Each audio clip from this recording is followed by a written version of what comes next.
একটা কথা বলি, কথাটা হচ্ছে ভোগ। ভোগটাই হচ্ছে ভবিতব্য।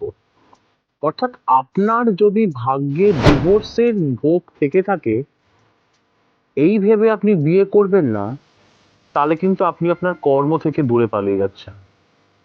কিন্তু ভগবান শ্রীকৃষ্ণ শ্রীমদ্ ভগবদ গীতায় ঠিক উল্টো কথা বলছেন। তিনি বলছেন যে কর্মটা করে যান, ফলের আশা করবেন না।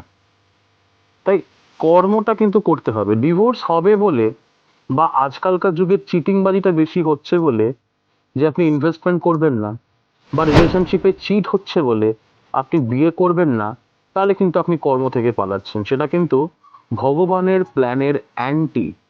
তাই এটা করবেন না। কর্মটা করে যান, ফলটা ঈশ্বরের ওপর ছেড়ে দিন। কাদের ক্ষেত্রে এটা বেশি প্রযোজ্য? যাদের মেষ রাশি, সিংহ রাশি এবং বৃশ্চিক রাশি, তাদের ক্ষেত্রে কিন্তু আমি স্পেসিফিক ভাবে জিনিসটা বললাম। বাকি সবার ক্ষেত্রেই প্রযোজ্য, কিন্তু এই 3 রাশির জন্য বেশিভাবে প্রযোজ্য।